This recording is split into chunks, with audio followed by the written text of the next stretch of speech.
ایک دوسری حدیث میں خود نبی صلی اللہ علیہ وسلم نے ارشاد فرمایا، اے میری امت، اگر میرے زمانے میں دجال نکل آیا تو میں خود مقابلہ کروں گا، لیکن اگر میرے زمانے کے بعد دجال ظاہر ہوا تو تم لوگ اپنے ایمان کی اور اپنے دین کی خود ہی حفاظت کرنا، دجال سے مقابلہ کرنا اور ایمان کا دامن کبھی بھی مت چھوڑنا۔ دجال کا ذکر قرآن کریم میں تو نہیں ہے، لیکن حدیث میں بے شمار مقامات پر دجال کا تذکرہ آیا ہے۔ صرف بخاری شریف اس میں 51 مرتبہ دجال کا ذکر آیا، مسلم شریف میں 65 مرتبہ دجال کا ذکر آیا ہے، اور مسند احمد ابن حنبل میں 206 مرتبہ دجال کا تذکرہ آیا ہے۔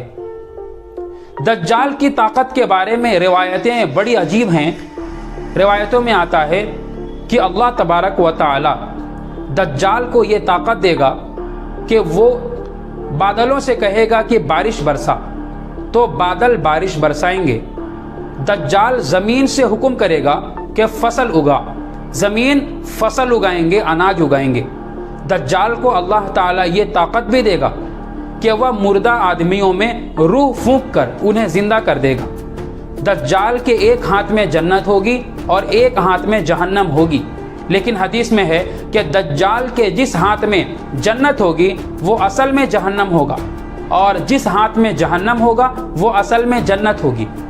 دجال کی رفتار اتنی زیادہ ہوگی، آج جو کرنٹ ہے اس سے بھی زیادہ دجال کی رفتار ہوگی، پلک جھپکنے کے برابر ہزاروں میل کا سفر کرے گا، بجلی سے بھی تیز اس کی رفتار ہوگی، اور پوری دنیا میں سیر کرے گا اور مسلمانوں کو فتنے میں ڈالنے کی کوشش کرے گا۔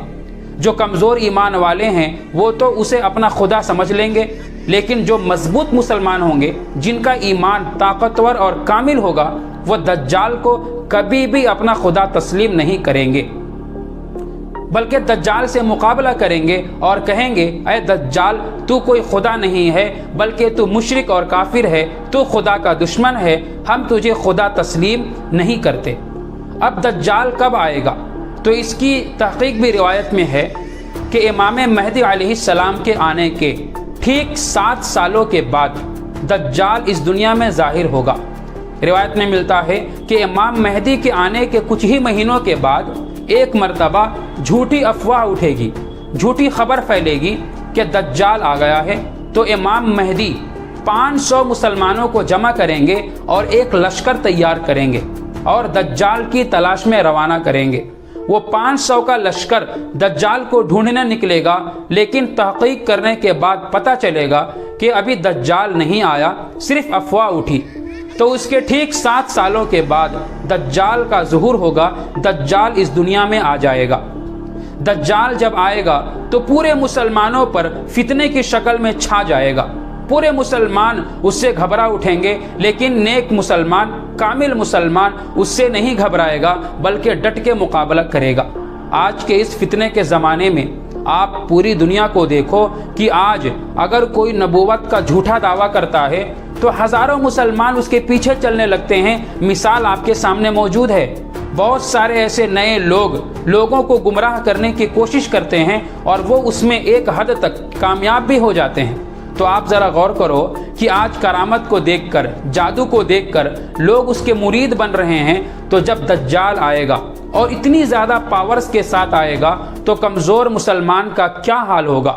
اسی لیے دعاؤں میں ایک دعا ملتی ہے، حضور پاک صلی اللہ علیہ وسلم نے فرمایا کہ ہمیشہ فتنہ دجال سے اللہ کی پناہ مانگو، کیونکہ دجال کا فتنہ بہت بڑا فتنہ ہے۔ پھر روایت میں ہے کہ دجال کے آنے کے بعد حضرت عیسیٰ علیہ السلام آئیں گے اور دجال کا خاتمہ کریں گے۔ یہود و نصارہ کا یہ عقیدہ ہے کہ حضرت عیسیٰ علیہ السلام مر چکے ہیں، لیکن مسلمانوں کا صحیح عقیدہ یہ ہے کہ عیسیٰ علیہ السلام کو سولی نہیں دی گئی ہے، بلکہ حضرت عیسیٰ علیہ السلام کو زندہ اللہ نے آسمان پر اٹھا لیا ہے، اور حضرت عیسیٰ علیہ السلام کو دوبارہ اس دنیا میں بھیجے گا، اور حضرت عیسیٰ علیہ السلام سب سے پہلا کام دوبارہ دنیا میں آ کر یہ کریں گے کہ دجال کو ختم کریں گے۔ تو اس طرح دجال کا خاتمہ ہوگا۔ تو دجال سب سے بڑا فتنہ ہے. ہمیشہ دعاؤں میں دجال کے فتنے سے پناہ مانگا کرو. یہ حضور کی تعلیم ہے. اگر یہ ویڈیو آپ کو اچھی لگی ہے تو ویڈیو کو شیئر ضرور کریں. السلام علیکم ورحمۃ اللہ.